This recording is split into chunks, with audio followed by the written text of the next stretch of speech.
Shalom peuple de Dieu, shalom les saints à travers le monde, tous ceux qui sont connectés. Bienvenue au direct chaque mercredi pour l'étude biblique à Overcomers Ministry Church. Je vous salue et comme vous le savez, chaque mercredi, c'est le panel avec des éminents hommes de Dieu qui vont se présenter et j'ai envie de leur demander aussi comment ça va. Oui, l'apôtre Guy, ça va très bien par la grâce de Dieu. Pasteur Moses, tout va bien. Gloire à Dieu, tout va bien. Bon, comme vous avez vu, la semaine passée, c'était la femme qui était là par rapport à la fête des mères. Elles nous ont gratifié d'un très beau Bible study et vraiment que Dieu les bénisse. Que Dieu les... Est-ce que vous avez un mot à dire par rapport à déjà ce que les femmes ont fait mercredi passé? Personnellement, je n'ai pas été surpris parce que j'ai confiance en nos mamans et elles ont valablement représenté l'Église. Que Dieu bénisse nos mamans. Je crois qu'on peut les laisser tous les mercredis. Vraiment, ce serait une bonne chose. Ce serait une bonne chose. Elles peuvent revenir sur le message. Pourquoi pas? Et si les mamans sont passées, ça veut dire qu'un jour aussi les jeunes vont passer. On attend la jeunesse, effectivement. Et puis les hommes, je sais pas. Tout à fait, oui, les hommes, les papas, voilà. les Jean-Yves, voilà, Aimé. Tout à fait. On va faire une émission spéciale pour vous. Geoffrey, on vous attend. Oh. Ciao. Gloire à Dieu, gloire à Dieu. Alors nous revenons sur le message du dimanche, qui est, j'ai envie de dire, le deuxième message de la série La vie éternelle, tiré de Romains 8, inspiré par Romains 8, j'ai envie de dire. Et étant donné que nous avons parlé de l'Esprit de Dieu, alors l'apôtre nous a introduit dans la vie éternelle. Et le message de base, c'était dans 1 Jean 5, le verset 11, que nous allons lire et ensuite nous allons prier pour démarrer l'étude. 1 Jean 5, le verset 11 qui dit « Et voici ce témoignage, c'est que Dieu nous a donné la vie éternelle et que cette vie est dans son Fils. » Nous avons jumelé ça avec Jean 17, je pense, le verset 3. Et donc, Pasteur Moses, est-ce que vous pouvez prier et puis on va démarrer l'étude. Père, dans le nom de Jésus-Christ de Nazareth, ton Fils bien-aimé, nous venons ce soir à tes pieds pour être instruits. Conduis-nous par ton Esprit Saint et que la vérité soit dite avec amour, que des âmes soient sauvées et que des vies soient transformées pour la seule gloire de ton nom. Au nom de Jésus. Amen. Amen, amen. Si vous avez suivi le message de dimanche, en tout cas, je vous suggère et je vous conseille non seulement de partager le message, de réécouter, de partager, et puis de comprendre un peu prophétiquement les temps que nous sommes en train de passer. Parce que je crois fermement que même à travers les études, si tu es sincèrement connecté, cette vie-là va t'affecter. Parce que nous sommes en train de parler de la vie de Dieu. C'est très important. N'attendez pas que dimanche pour espérer recevoir quelque chose. Mais pendant que nous sommes en train de parler de la vie, je pense que si vous êtes malade, si vous êtes dans une situation quelconque, à travers cette étude-là, vous pouvez même être en train de prier et recevoir quelque chose. C'est très, très, très important. Donc, ce n'est pas juste que nous sommes réunis en train de parler, mais je pense qu'à travers ce que nous faisons, qui est bien sûr sur la base spirituelle, la vie de Dieu est en train d'être véhiculée aussi. Amen. Donc, vraiment que tout un chacun saisisse cette opportunité. Alors, pour revenir à l'étude, apostole, bien sûr, c'est vous qui avez, qui avez été le canal, qui êtes le canal toujours pour, en tout cas, merci pour ce que Dieu a mis en vous, pour la bénédiction que vous êtes pour le ministère. J'ai envie de dire, quand on dit la vie éternelle tout de suite, on a l'impression qu'il n'y a pas beaucoup à dire en fait. On a l'impression que c'est juste accepter Christ et c'est tout.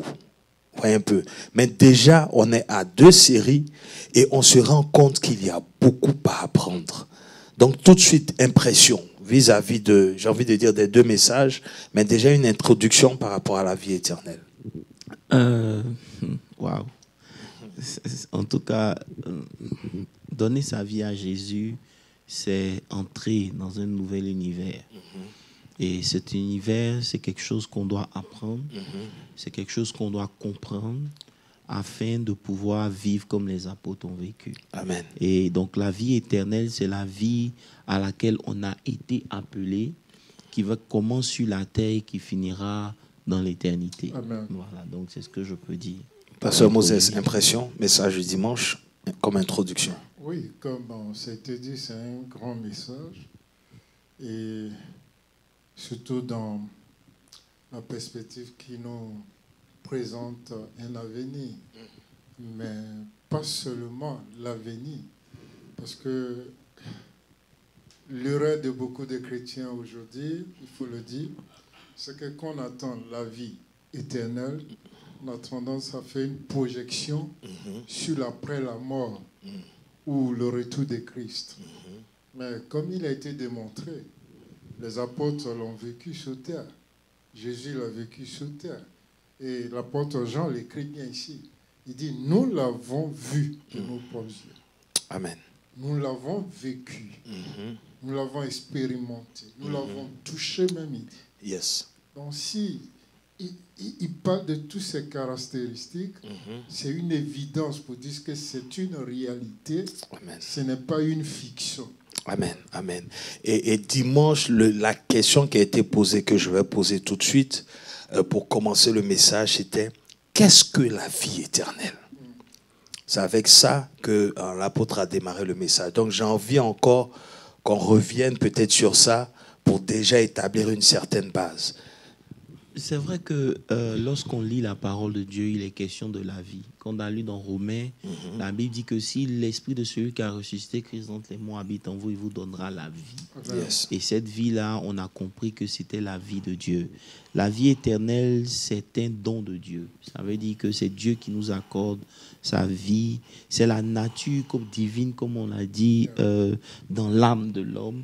Et ça supplantant sa vie naturelle, en fait.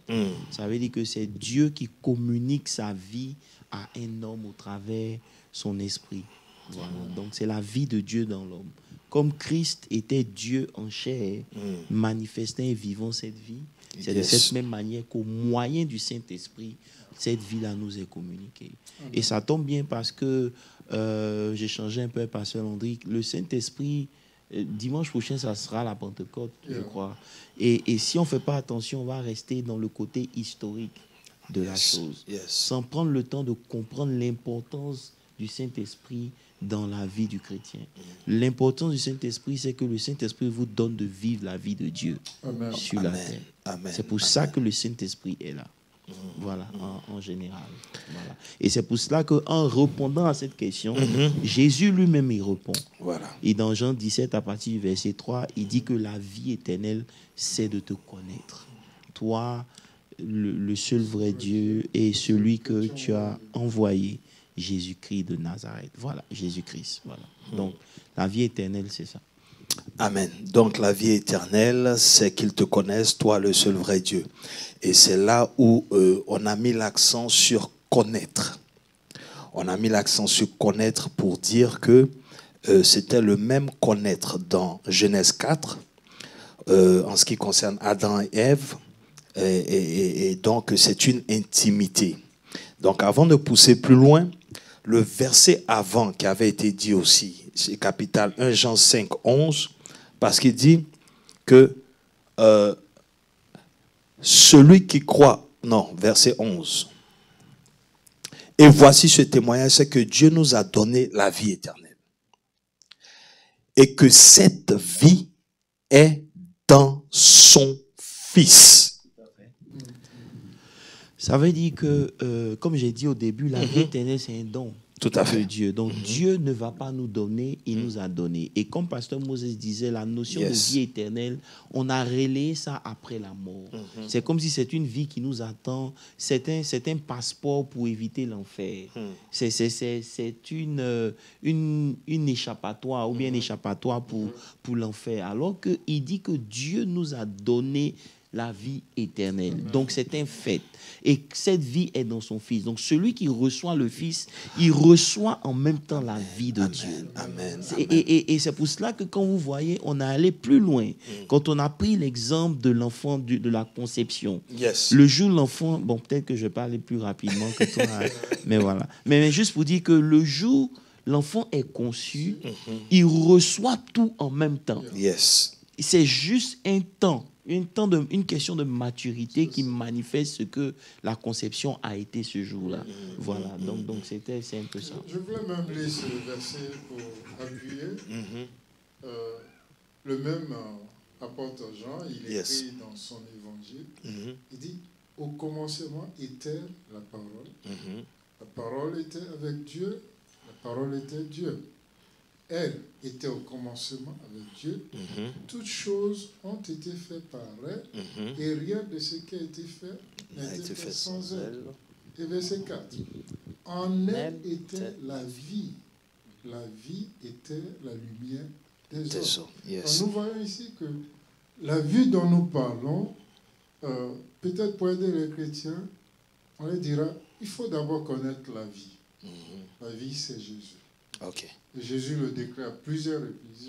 Je suis le chemin, la vérité et la vie. Et ici encore, Jean le dit, il est la vie. Et en elle était la vie des hommes. Donc, ça veut toute vie. Ça veut dire que dans Jean, comme on a dit aussi dimanche, il introduisait Jésus comme étant la parole. Yes. Et il nous faisait comprendre que cette parole-là était la vie. Et maintenant, dans 1 Jean, il n'introduit plus Jésus, mais il introduit la vie qui était en Jésus et qui était en la parole. C'est pour ça qu'il dit que c'est qui était. Parce que là, maintenant, il ne peut pas qualifier Jésus de quelque chose. Yes. Vous comprenez la différence? Parce que dans Jean, il ne dit pas c'est qui. Il parle de la parole, faite chair.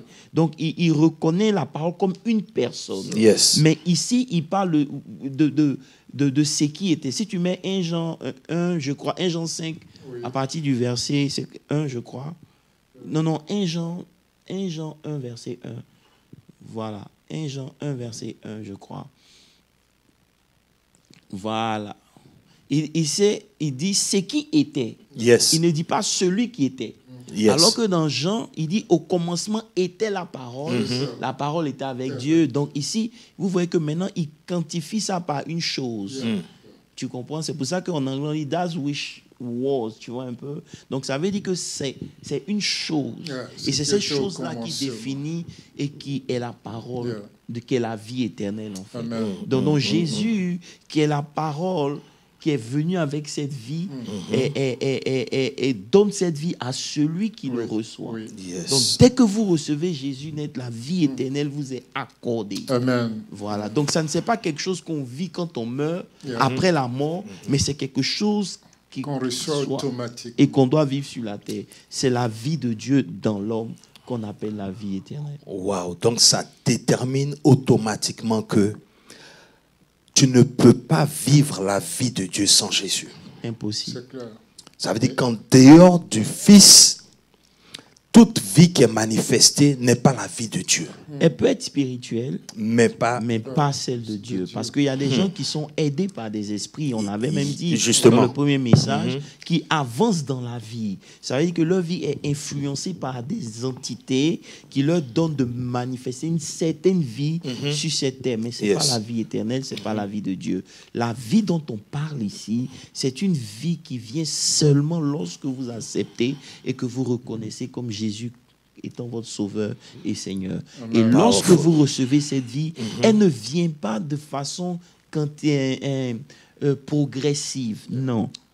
C'est un full package. Gotcha. Yes. Vous comprenez un peu? C'est toute la vie. C'est comme quand l'enfant qui a été conçu. Full option. Tout ce qui sera est déjà dans la conception. Comment? Sa taille, ses yeux, tout est déjà là. Dieu n'ajoute pas au fur et à mesure qu'il grandit. Mais quand il se développe, ce qui est en lui maintenant sort. Vous comprenez? Et le vrai problème qu'on a lorsqu'on parle de la vie éternelle, c'est le manque de développement, de manque de croissance dans notre marche chrétienne qui fait que tout ce qu'on a reçu de Dieu reste à un stade embryonnaire. Et parce que ça reste à un stade embryonnaire, on est frustré, quoique on l'a. Et c'est pour cela que Paul, lorsqu'il nous enseignait, il disait que aussi longtemps que l'héritier est un enfant, il ne diffère en rien d'un esclave. Simplement parce que lorsque, malgré que tout lui appartient, pour pouvoir opérer en tant que fils, il faut une certaine maturité. Lorsque vous restez un enfant, vous êtes à un stade embryonnaire. Et de même qu'un parent ne peut pas donner une voiture de sport à un enfant de 5 ans pour conduire. C'est de cette même manière, il y a des opérations divines dans nos vies qu'on ne va jamais expérimenter à cause de notre niveau de croissance. Et c'est pour cela qu'il est important de revenir à l'enseignement. C'est pour ça qu'on disait que quand Jésus est parti, ne confondons pas les dons du Saint-Esprit et les dons que Jésus a laissés à l'Église. Jésus a laissé 5 dons à l'Église. Pasteur, évangéliste, prophète, apôtre et docteur. Donc, s'il a mis des enseignants dans les 5 dons, c'est parce que justement, ils ont leur place. Aujourd'hui, beaucoup mettent l'accent seulement sur le prophétique. Et le prophétique, c'est une manifestation, c'est des démonstrations. Mais on l'a vu, malgré tous les miracles que Jésus a opérés avec les apôtres, lorsqu'il est mort après 72 heures, ils ont tous disparu. Ça veut dire que les miracles ou le level d'opération des choses de Dieu ne déterminent pas la maturité de quelqu'un. Pourquoi? Parce que lorsque ces choses ne seront plus, tu dois pouvoir grandir et avancer. Vous comprenez un peu? C'est comme des gens qui ont toujours besoin de sentir Dieu. Non, à un certain moment, tu ne le sens plus, tu sais. Amen. C'est des gens qui vous diront... On a prié, je n'ai pas senti de frisson. Et je disais même à l'enseignement samedi avec les évangiles, je disais que si tu écoutes même une bonne chanson, un bon cantique de même Rihanna ou de Jay-Z, tu peux avoir des frissons parce qu'ils chantent bien. Mais ce n'est pas l'onction. Et Dieu merci, il y a une sœur qui a témoigné pour dire effectivement, elle a chanté. Elle a pleuré sur un chant de Rihanna, quelque chose comme ça. Et elle frissonnait, elle pleurait, elle était contente. Ouais, un peu. Donc, si on veut regarder ces sensations-là pour avoir l'assurance que Dieu est là ou pas, on fait fausse route. Tout comme Élie. Élie s'attendait dans les fracas, les tremblements de terre. Avec Dieu n'était pas là. Ça, c'est une maturité. C'est la maturité. Ça, c'est une maturité. C'est pour cela que Dieu, il nous laisse à sa parole. Il faut qu'on comprenne qu'on est né de la parole. Donc, si vous êtes né parce que la parole vous a fait naître, vous avez besoin de la parole aussi pour vous développer. Mais le problème, c'est qu'au fur et à mesure que l'Église est en train d'avancer, la parole est en train de perdre sa place. Ça veut dire quoi? Ce n'est pas qu'on ne prêche pas. Ce n'est pas qu'il n'y a pas des enseignements. Mais les effets de cette parole dans les vies des gens n'est pas au niveau où elle doit être. Est-ce que vous comprenez? Et c'est pour cela qu'on a pris le texte où il disait qu'il y a beaucoup d'appelés dans Matthieu et il y a très peu d'élus. Et si je veux qu'on reparte dessus, c'était dans Matthieu. Il y a Matthieu, voilà.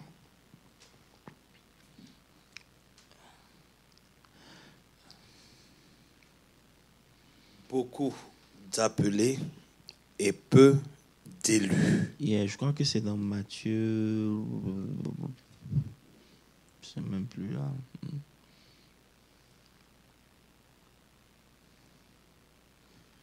Ça va noter ça, non? Matthieu, c'est Matthieu 24 ou Matthieu 22? Matthieu 24, je sais qu'on parle déjà des... C'est 22. Verset 14. Matthieu 22, 14, on essaie. Matthieu 22, 14. Verset 14. Il dit que c'est un texte qui m'a beaucoup marqué. OK. Parce que pendant que je suis en train d'étudier moi-même, ça a répondu à beaucoup de questions. Ouais. Vous comprenez? Il dit, c'est Jésus ici qui parle. C'est ça. Il dit, car il y a beaucoup d'appelés, mais très peu d'élus. Pourquoi? Pour pouvoir comprendre ça, il faut qu'on retourne au verset 5, où Jésus dit quelque chose ici qui est très important. Quand le roi, cet homme riche, a organisé le souper, ça veut dire quoi? Ça veut dire que c'est comme Dieu. Il a déjà organisé, ici il parle d'Israël, où il avait tout organisé pour Israël. Mais regarde ce qui se passe. Il envoya d'autres serviteurs en disant, dites aux conviés, voici, j'ai préparé mon festin, mes bœufs, mes bêtes grasses sont tuées, tout est prêt, venez seulement aux noces. Maintenant, le verset suivant, 5, il dit, mais sans s'inquiéter de l'invitation. Oh. J'aime la version en anglaise où il est dit, but they made light of it. Vous comprenez un peu? Le vrai problème qui empêche la maturité, c'est que les chrétiens prennent les choses de Dieu à la légère. Et tant que ce côté-là n'est pas réglé, vous allez voir des gens qui sont appelés, mais qui ne pourront pas être élus. Parce que l'élection va require de prendre des choses au sérieux lorsque vous marchez avec Dieu. Ça veut dire que quoi? À un temps de votre vie, il y a un temps où vous pouvez être léger. Mais si vous voulez opérer à une certaine dimension avec Dieu, vous êtes obligé de pouvoir faire certains sacrifices. Qui va aux Jeux Olympiques avec un entraînement de dimanche seulement ou de samedi? Samedi, vous faites le sport, Pasteur Landry. Vous jouez au foot. Mais votre jeu du samedi ne peut pas vous permettre d'être compétitif pour les Jeux Olympiques. Non. Vous comprenez? Donc, ça veut dire qu'à partir du moment où vous prenez vous voulez un objectif plus grand, vous êtes obligé de prendre la chose au sérieux. Et la Bible continue pour dire, and they went their ways. Ça veut dire que celui dit non, j'ai mon champ, celui-là dit j'ai mon trafic, j'ai mes affaires, tu comprends un peu? Donc, ce que Dieu leur proposait ne les intéressait pas. C'est ça. Vous comprenez? Donc, plusieurs fois, on entend la parole de Dieu. Dieu nous propose des choses, mais on prend ça à la légère. Et lorsqu'on finit d'écouter, qu'est-ce qu'on fait? On oublie. On retourne à nos habitudes. C'est pour cela que vous ne pouvez pas changer si vous continuez de faire les choses que vous avez eu l'habitude de faire. Vous aurez les mêmes résultats avec les mêmes attitudes, les mêmes comportements. Arrivé à un certain moment, il va falloir décider soit de croire en Dieu. C'est ce que Jésus, et c'est ce que Élie a dit. Il a dit, si j'ai Dieu, Jéhovah est Dieu. Choisissez aujourd'hui. Parce que vous ne pouvez plus balancer. Dieu peut faire, Dieu peut pas faire, Dieu peut faire, Dieu peut... Non, il y a un moment dans la vie de chaque enfant de Dieu. Lorsque vous voulez aller à un level supérieur, vous devez décider de prendre les choses de Dieu au sérieux. Amen. Gloire à Jésus. J'ai envie de toucher aussi dans Hébreux, où il a parlé justement de la négligence par rapport au salut. Il a mentionné ça aussi pour dire que ils ne sont pas rentrés dans leur repos, quoique le repos était disponible. Alléluia. Et Hébreux 4. Il dit, craignons donc, tandis que la promesse d'y entrer dans son repos subsiste encore, qu'aucun de vous ne paraisse être venu trop tard. Verset suivant. Car cette bonne nouvelle nous a été annoncée aussi bien qu'à eux. Mais la parole qui leur fut annoncée ne leur servit de rien. Aujourd'hui, c'est là où on est. La parole qu'on reçoit ne nous sert pas. La parole, ce n'est pas pour l'église, c'est pour dehors. Lorsque vous sortez, vous avez, c'est ce que je ne sais pas si on a échangé ça ensemble, où on parlait du réma, avec Pasteur Landry tout à l'heure. Le réma, ce n'est pas quand les gens crient réma. Non. Le réma, c'est quand le logos parvient à la lumière de ton esprit. Ça devient un réma, ça devient quelque chose que ton esprit prend. Ça devient pour toi et tu opères avec ça. C'est là maintenant on dit que tu opères avec le réma. Tu comprends un peu? C'est une dimension terrible de la parole de Dieu. Mais ici, on dit quoi? La parole qui leur fut annoncée ne leur servit de rien. Lorsque la parole ne vous sert de rien, vous rentrez dans la religion. Exact. Ça devient une routine. Et le fait de ne pas recevoir la parole fait que vous ne grandissez pas. Donc, la vie que vous avez reçue, quoi qu'elle soit éternelle et de Dieu, n'a pas les instruments qu'il faut pour pouvoir se développer. C'est pour ça qu'à la fin du message, on est parti carrément dans Pierre. Yeah. Pourquoi Pierre? Parce que Pierre avait compris qu'il avait marché avec Dieu, il avait marché avec Jésus, mais il n'avait pas encore grandi. Non. C'est pour ça que Jésus lui a dit, quand tu seras converti, affermis tes frères. Pourquoi? Parce que le même Pierre qui a eu la révélation que tu es le Fils de Dieu, qui a marché sur les eaux, est le premier qui est retourné, qui a régné Christ 3 fois, et il est retourné à son passé. À ses habitudes. Est-ce que vous comprenez? Mais comme l'amour de Dieu est bon, Christ est revenu vers lui. C'est juste pour dire quoi? Pierre, il a expérimenté cela. Il a vu l'importance de la croissance. C'est pour ça que Pierre nous disait d'abord dans, comment on appelle ça, dans 1 Pierre. Dans 1 Pierre, c'était 1 Pierre 5, verset 3. Oui, on a parcouru tout. On a parcouru beaucoup de... Dans 1 Pierre 2, verset 2, il disait « Désirez comme des enfants nouveau-nés. » Vous savez, quand un enfant nouveau-né veut le lait, vous pouvez savoir que l'enfant a faim. Je ne sais pas si on se comprend. Pourquoi?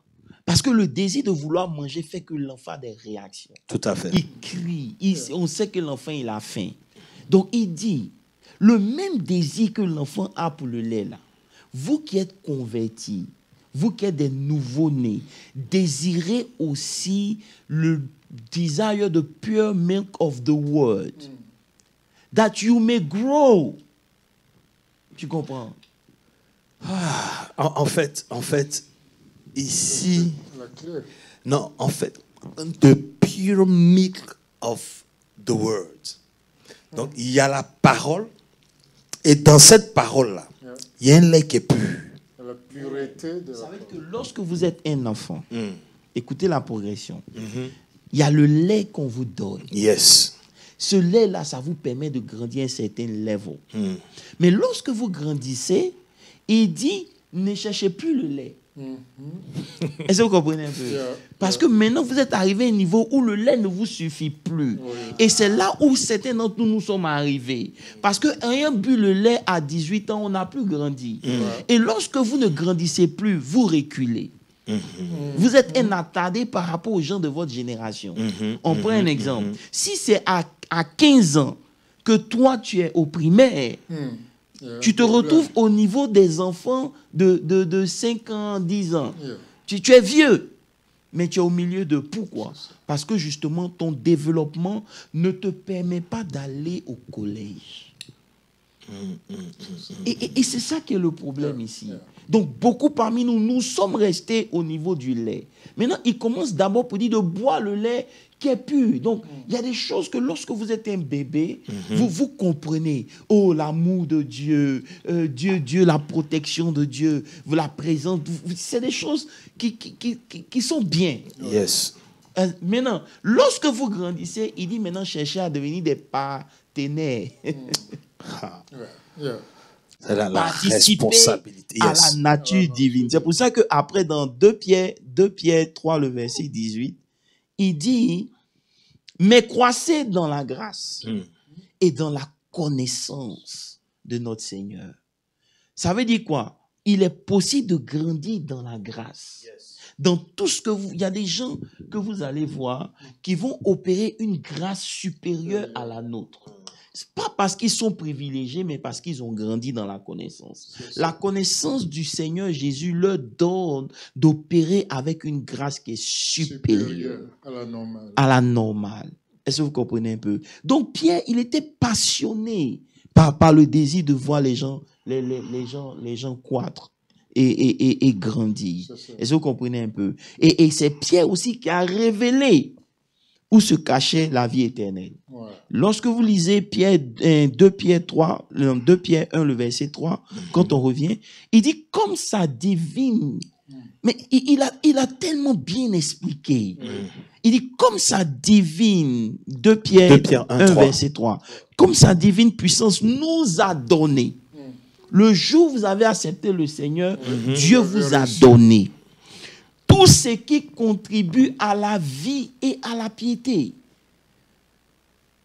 Ça veut dire quoi? Ça veut dire que tout ce dont Pasteur Moses a besoin pour vivre une vie heureuse sur la terre, Dieu a déjà pourvu. Tout ce dont Pasteur Moses a besoin pour vivre une vie de vertu et de piété, Dieu a déjà pourvu. Maintenant, il dit, ce supply, ce que Dieu a déjà donné, ça vient au moyen de la connaissance de celui qui vous a appelé. This is deep. Yes. This is deep. Ça veut dire que tout ce dont on a besoin pour notre destinée, Pasteur Landry, on l'a déjà. Tout ce dont tu as besoin pour ton appel, afin que ton appel puisse aller dans une certaine dimension, tu l'as déjà. Pour que le plan originel de Dieu te concernant se manifeste, ça y est déjà en toi. Amen. Tu comprends? Et le vrai problème, parce qu'on ne connaît pas Dieu, on cherche en dehors de Dieu ce qu'on a déjà. Et c'est pour cela que ce message est important. Parce que lorsqu'on ne connaît pas Dieu, on va chercher en dehors de Dieu des solutions. Regardez, lorsque le prophète, oh, c'est moi celui qui parle. Oui, vas-y. Laisse-toi conduire. Lorsque le prophète comment il s'appelle? Élisée. Non, il va voir le roi pour lui dire qu'il va mourir. Comment il s'appelle? Ézéchias. Ésaïe, voilà. Ésaïe va voir Ézéchias pour lui dire prépare ta maison. Ézéchias qui connaît Dieu, arrête de parler aux hommes. Il se tourne au mur et il commence à parler à Dieu. Vous comprenez? C'est le signe de quelqu'un qui connaît Dieu. Tout à fait. Ça veut dire qu'arrivé à un certain moment dans votre vie, vous n'avez même plus le droit de parler aux hommes. Pourquoi? Parce que les hommes ne peuvent rien faire pour vous. Il faut comprendre que le cas où je suis ici, parler de mon histoire aux hommes ne va pas changer ma condition. Je dois me tourner vers Dieu. Et Ézéchias l'a fait. Il s'est tourné vers Dieu, il a parlé à Dieu, il a rappelé à Dieu et le souvenir d'un certain nombre de choses. Exactement. Avant même que le prophète ne sorte du palais. Dieu a dit retourne. C'est des gens qui ont connu Dieu. Ça veut dire que la manifestation de Dieu dans notre vie sera toujours proportionnelle à la connaissance de Jésus-Christ qu'on a. Amen. Le verset de Pierre là est vraiment profond. Si on peut revenir sur ça encore. 1 Pierre, c'était 2 Pierre 1 verset 3. 2 Pierre 1 verset 3.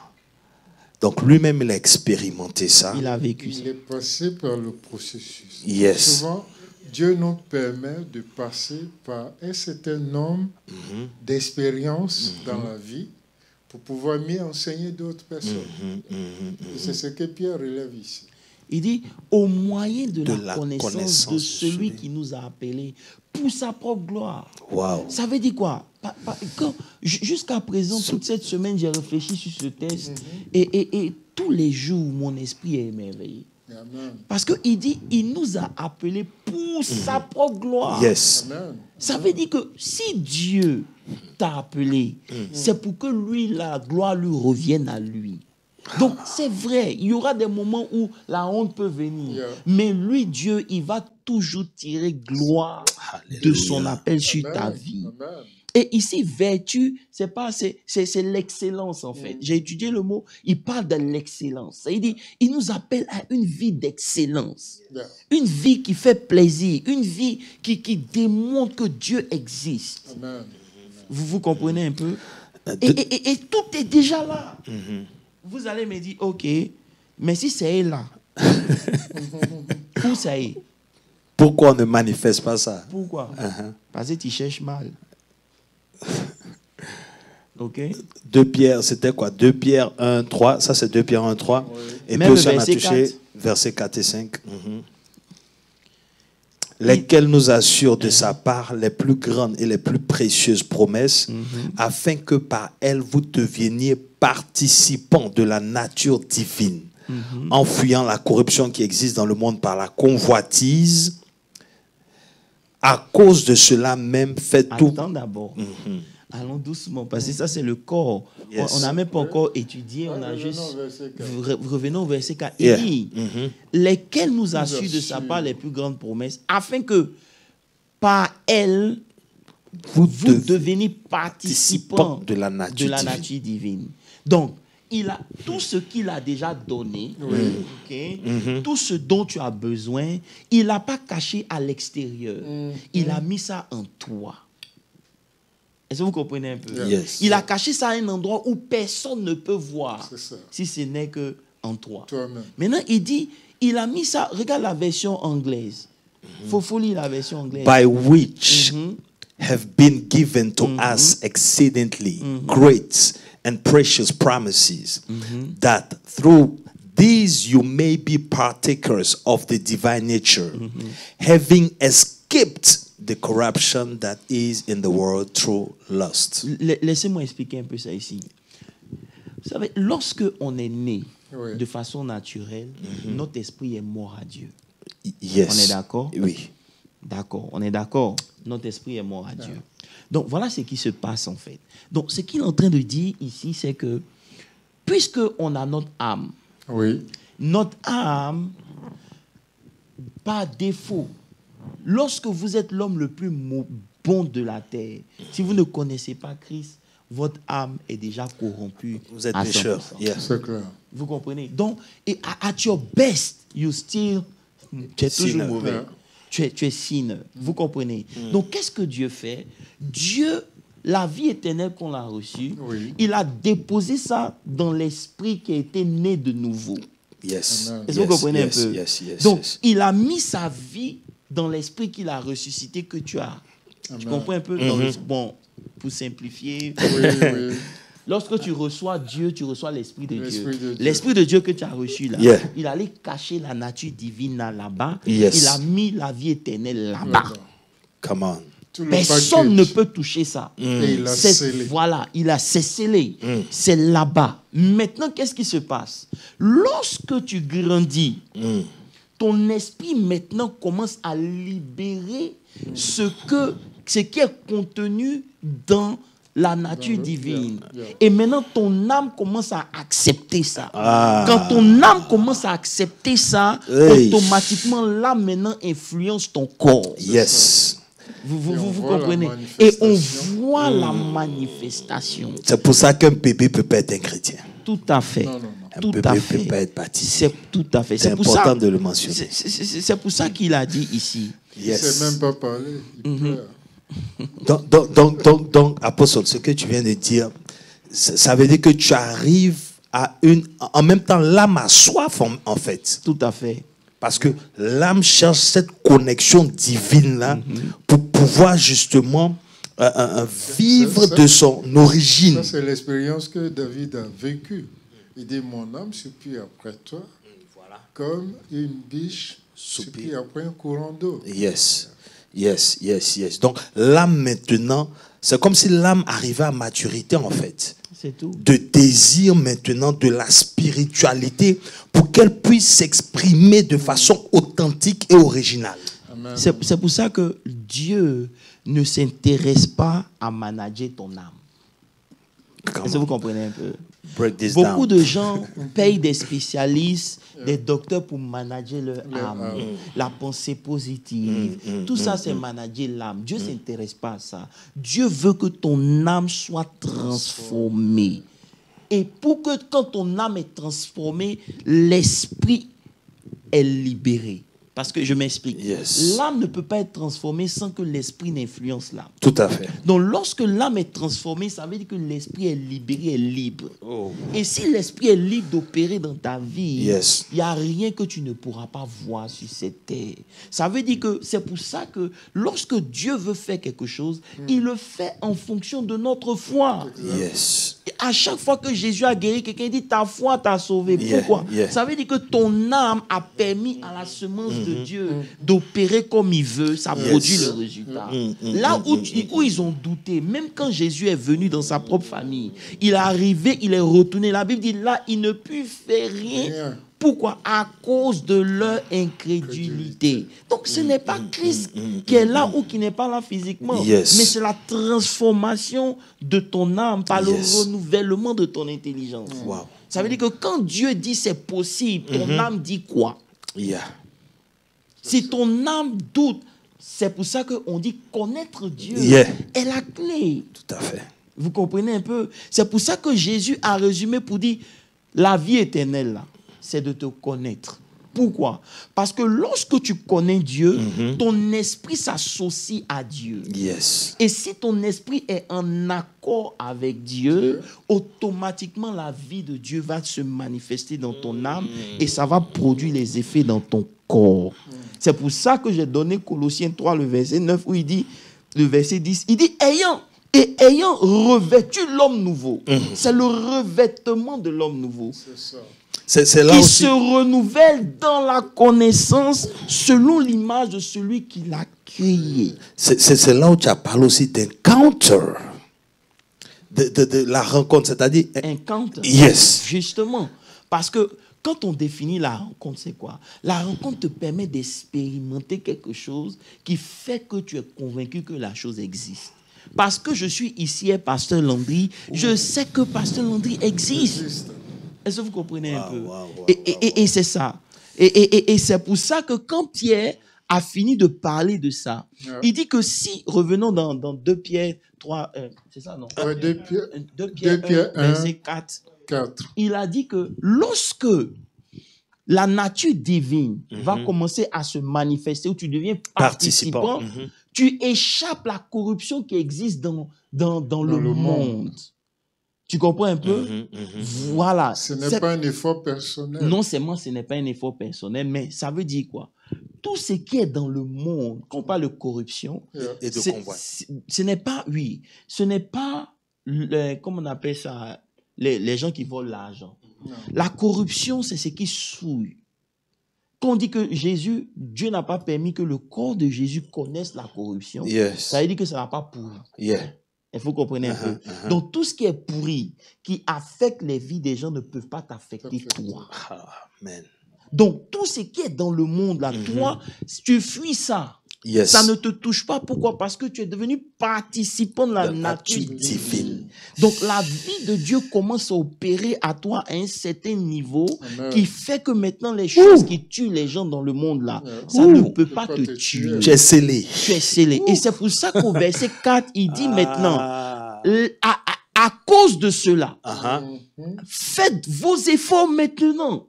Pourquoi? Parce que la vie que vous avez reçue, elle a un stade embryonnaire, c'est une semence. Une semence, elle peut produire une forêt. Mais pour qu'elle produise une forêt, il faut qu'on la plante.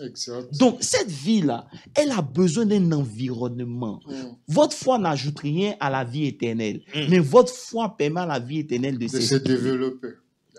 Say that again.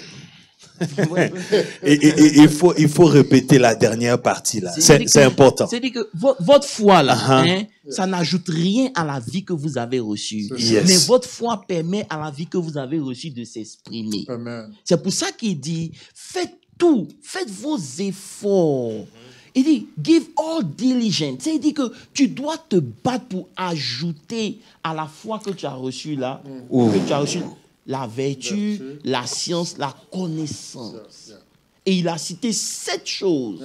7 choses principales, éléments qui doivent accompagner celui qui veut que la vie éternelle se développe.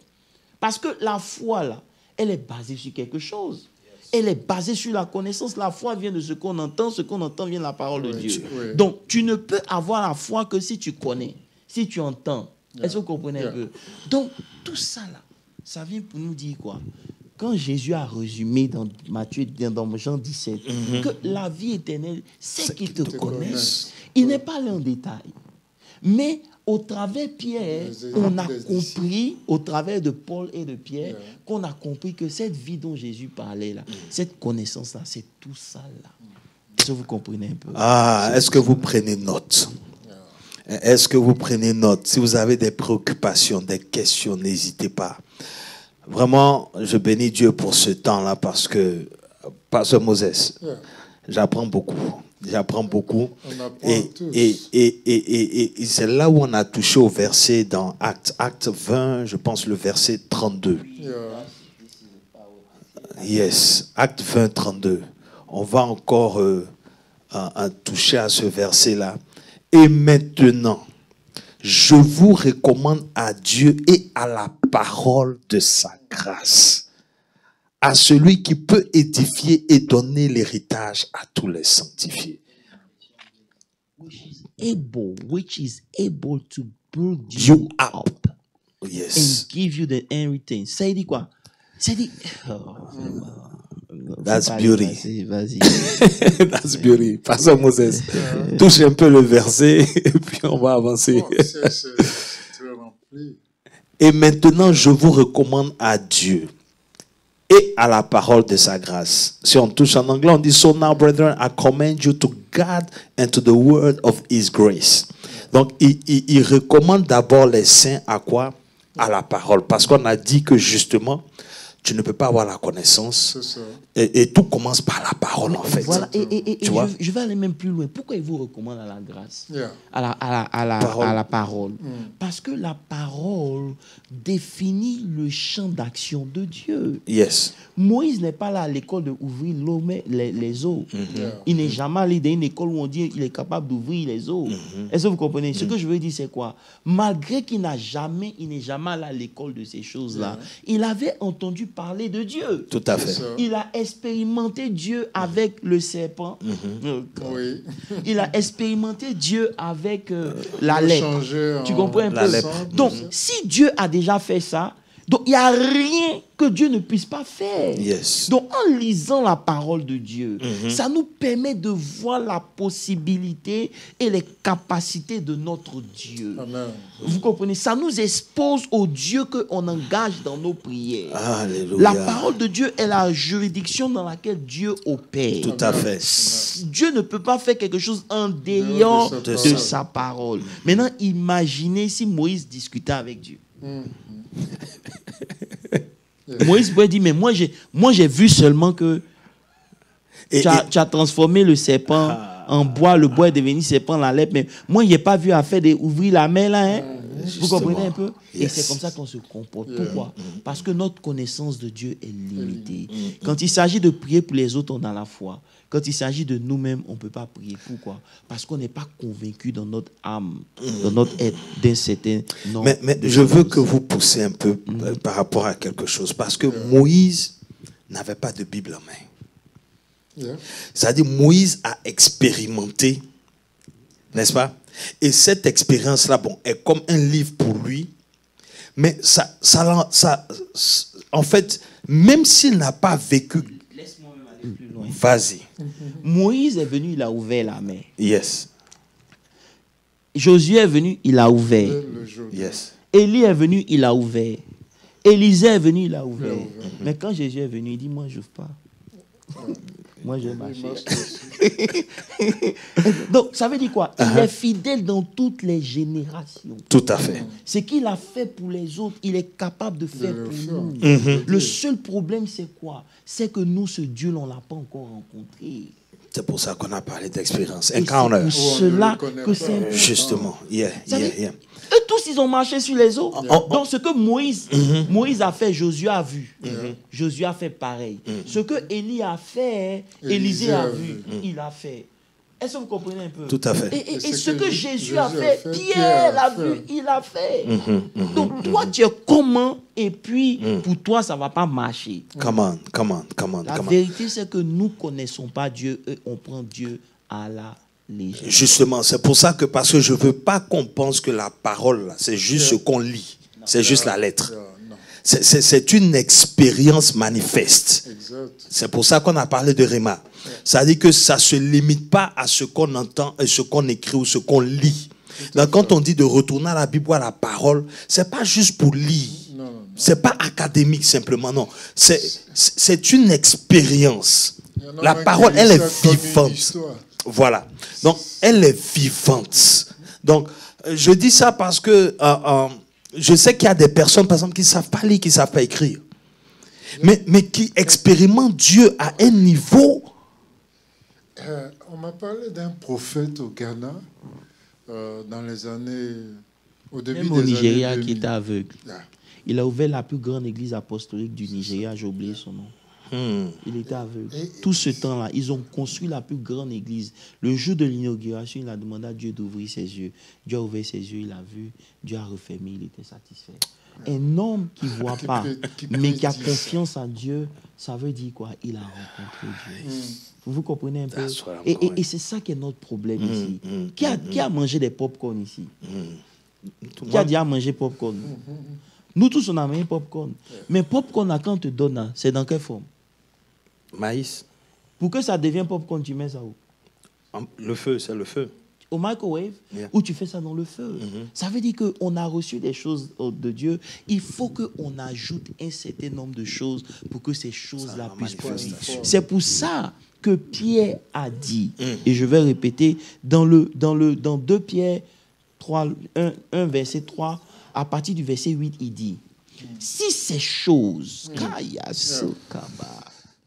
il dit, car si ces choses, ces 7 choses dont il a parlé, sont en vous et ils sont en abondance, elle ne vous laissera point oisif ou stérile. J'aime bien la partie anglaise. C'est-à-dire, tu ne seras pas stérile et tu ne peux pas ne pas porter du fruit.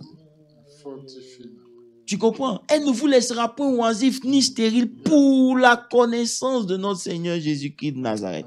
Ça veut dire, au travers de la connaissance de Dieu, lorsque ces choses-là grandissent en toi, tu es obligé de porter du fruit. Amen. Et c'est pour ça que Jésus dit, c'est moi qui vous ai appelé, je vous ai choisi, je vous ai appelé pour que vous portiez du fruit et que vos fruits soient en abondance. Maintenant, le fruit là, il a l'image de la nature de l'arbre.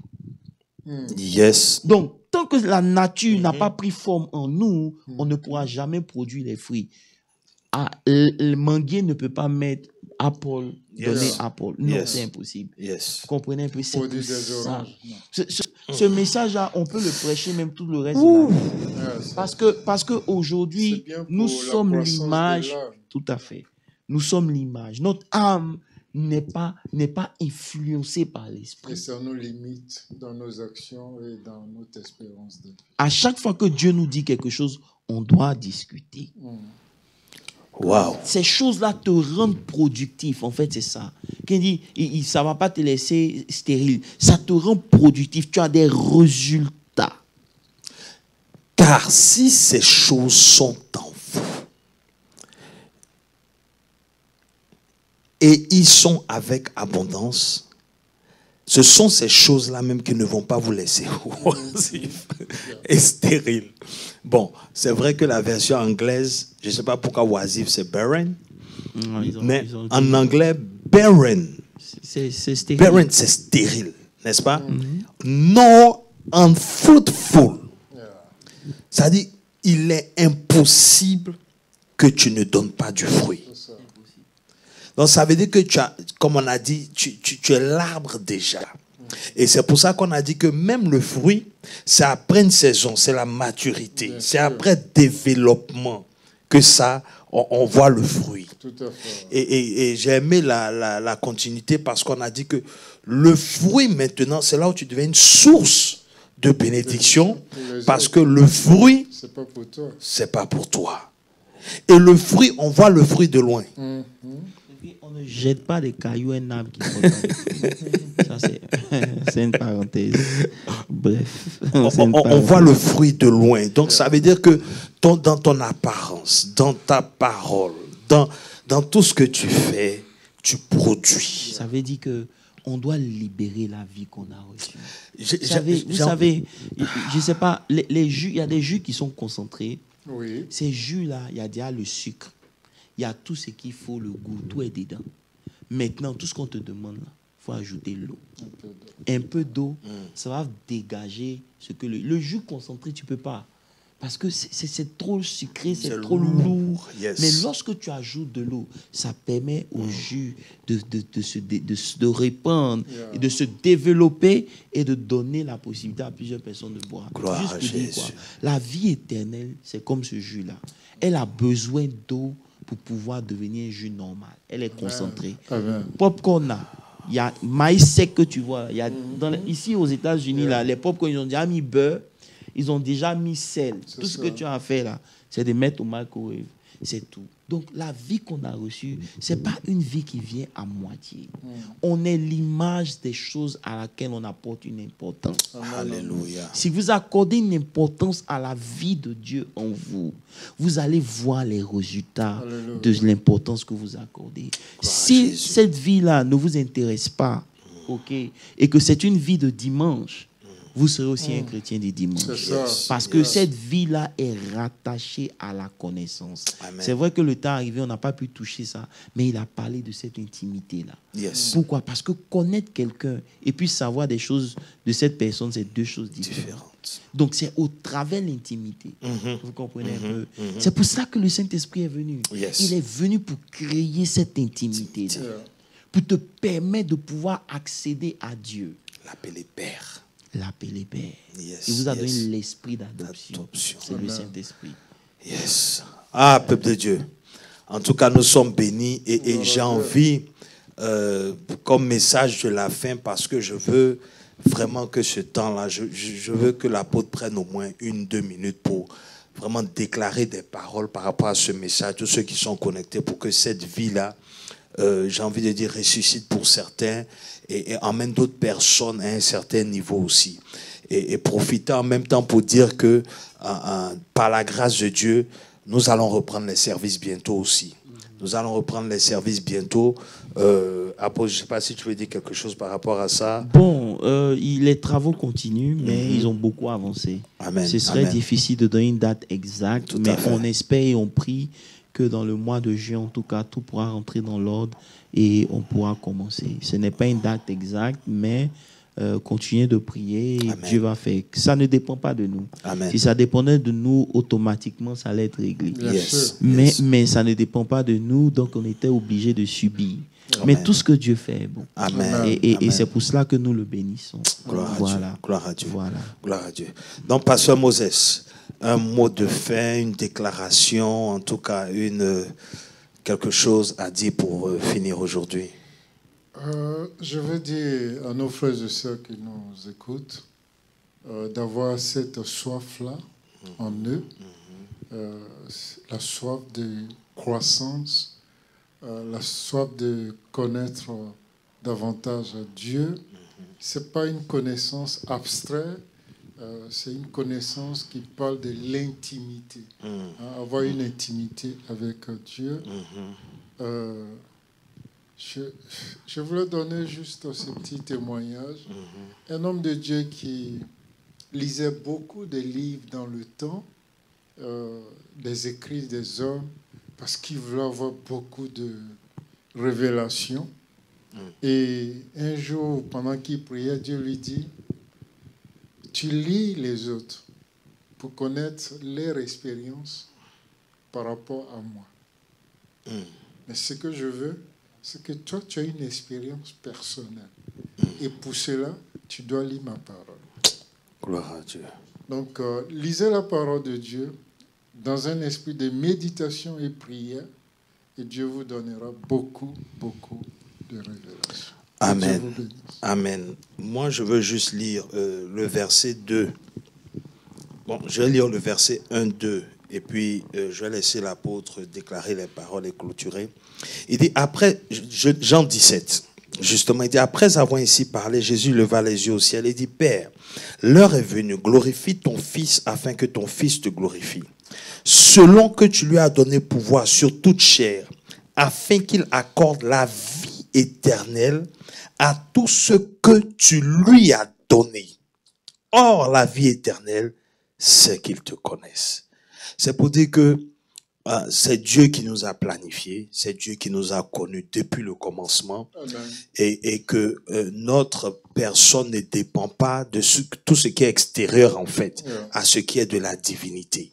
Pour nous pousser à ne pas entrer dans une certaine convoitise et d'accepter le temps de développement pour voir la manifestation de Dieu dans notre vie. Amen. Et pour ça, faisons les efforts. Que Dieu vous bénisse. Apostle. Voilà. Il y a plusieurs choses à dire, mais à cause du temps, yes. c'est Dieu nous a appelés. Il vous connaît, il me connaît. Yes. C'est vrai que le parcours n'est peut-être pas parfait, mais chaque chose que Dieu permet dans nos vies, c'est pour nous rapprocher de lui. Amen. Ça nous donne de le connaître davantage. Amen. Le connaître au travers les expériences. Donc, je veux déjà dire à quelqu'un, peu importe ce que tu vis, il ne faut jamais abandonner la marche avec Dieu. Amen. Les gens peuvent ne pas te comprendre. Tu peux ne même pas comprendre ta propre vie. Ce n'est pas un problème. Mais Dieu ne se trompe pas. Continue, lève-toi là où tu es tombé. Alléluia. Et continue la marche. Parce que devant, tu vas comprendre pourquoi toutes ces choses sont arrivées. Ça, c'est la première des choses. La deuxième des choses, c'est que ne rêvons plus. La vie éternelle ne se produit pas par imposition des mains. Ça vient par la connaissance de Dieu. De même qu'aujourd'hui, n'importe qui peut pas être chirurgien, neurochirurgien, de même aussi n'importe qui ne peut pas rester au stade embryonnaire et vouloir vivre la vie que Dieu lui a donnée.